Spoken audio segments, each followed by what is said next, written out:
আর এখানে আমরা ডিফেন্সের তরফে কোনো রকম ডিফেন্স উইটনেসও আনিনি, এবং অনেক কাজ আছে যেগুলো আমরা আরও পুঙ্খানুপুঙ্খভাবে করতে পারতাম, কিন্তু ডিফেন্সের তরফে সেগুলো করা হয়নি।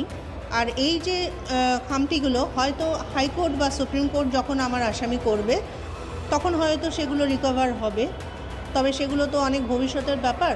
এখন যে পর্যায়ে আছে, সঞ্জয়ের বক্তব্য হলো সে এই মামলার সঙ্গে কখনোই যুক্ত ছিল না এবং এই ধরনের জঘন্য অপরাধ সে করেনি। ওকে আজকেও ওর সঙ্গে যখন লকআপে কথা বললাম, ও আমাকে একটাই কথা বলল যে আজকে আমার পয়সা নেই, আজকে আমার কোনো সামর্থ্য নেই, আর আমার প্রভাব প্রতিপত্তিও নেই যে আমাকে একটা ফোন কল করে এই কেসের মধ্যে ইনভলভ করে দেওয়া হলো।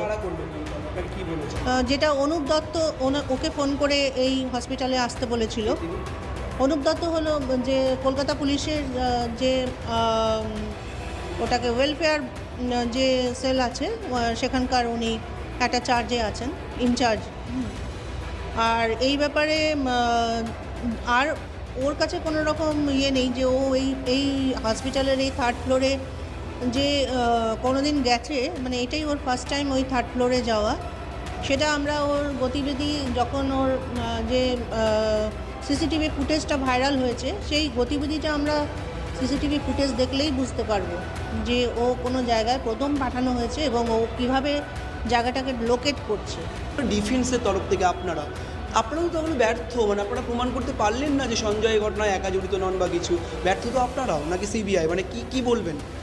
এখানে আমরা যেরকম ব্যর্থ, মানে এখানে আমাদের ব্যর্থতা হলো আমাদের যারা হায়ার অথরিটি আছেন, মানে আমার উঁচু র্যাঙ্কের যারা অ্যাডভোকেট আছেন, তারা এই কাজটা স্বতঃস্ফূর্তভাবে করলেন না, আর যেখানে আরও কিছু করার ছিল।